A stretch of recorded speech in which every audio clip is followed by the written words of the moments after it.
മൂന്നാൺമക്കളെ നൊന്തു പ്രസവിച്ച അമ്മ ഭർത്താവ് ഉപേക്ഷിച്ച ശേഷം നെടുമ്പാശ്ശേരി പുറയാർ സ്വദേശിനി അനിത കുട്ടികളെ വളർത്തി വലുതാക്കാൻ നന്നേ കഷ്ടപ്പെട്ടിട്ടുണ്ട്.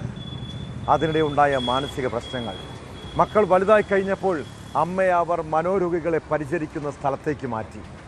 ഏതാനും മാസങ്ങൾക്ക് മുൻപ് അനിതയെ മൂത്ത മകൻ ബിനു വീട്ടിലേക്ക് കൂട്ടിക്കൊണ്ടുവന്നു. അമ്മയോടുള്ള സ്നേഹം കൊണ്ടല്ല, 1.5 ഏക്കറോളം വരുന്ന സ്വത്ത് തട്ടിയെടുക്കുകയായിരുന്നു ലക്ഷ്യം. വീട്ടിലെത്തിയ ശേഷം നരകതുല്യമായിരുന്നു അനിതയുടെ ജീവിതം.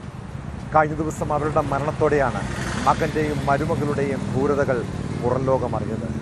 അമ്മയെ വടികൊണ്ടും അമ്മിക്കല്ലുകൊണ്ടും അടിച്ച് കൊലപ്പെടുത്തിയെന്നാണ് മകൻ ബിനുവിൻ്റെ മൊഴി. ഭാര്യയുടെ പങ്കും പോലീസ് പരിശോധിക്കുന്നുണ്ട്.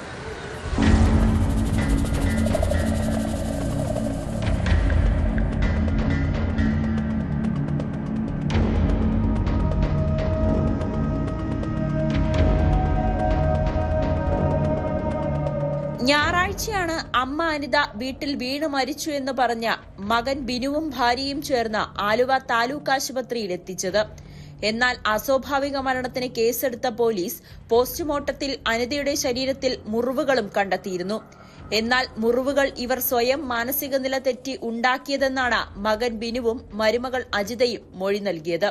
സംശയം തോന്നിയ പോലീസ് മകനെ ചോദ്യം ചെയ്തപ്പോഴാണ് കൊലപാതക വിവരം പുറത്തുവരുന്നത്. വടികൊണ്ടും അമ്മിക്കല്ലുകൊണ്ടും അടിച്ചുകൊണ്ടാണ് അമ്മയെ കൊലപ്പെടുത്തിയതെന്ന് മകൻ സമ്മതിച്ചു.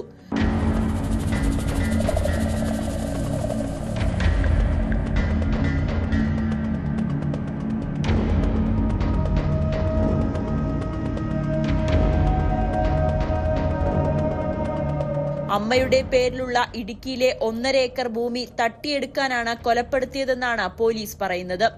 3 ആൺമക്കളുള്ള അനിതയെ ഭർത്താവ് വർഷങ്ങൾക്ക് മുൻപ് ഉപേക്ഷിച്ചതാണ്. തുടർന്ന് ഇടുക്കിയിലെ ഒരു മേഴ്സി ഹോമിലാണ് 22 വർഷമായി താമസിച്ചു വരുന്നത്.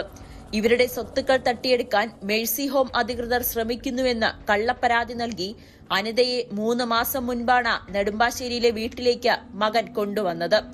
അനിതയ്ക്ക് മാനസിക വിഭ്രാന്തിയുള്ളതായി പോലീസ് പറയുന്നു. മകന്റെ ഭാര്യ അജിതയ്ക്കും കൊലപാതകത്തിൽ പങ്കുണ്ടോ എന്നും പോലീസ് അന്വേഷിക്കുന്നുണ്ട്.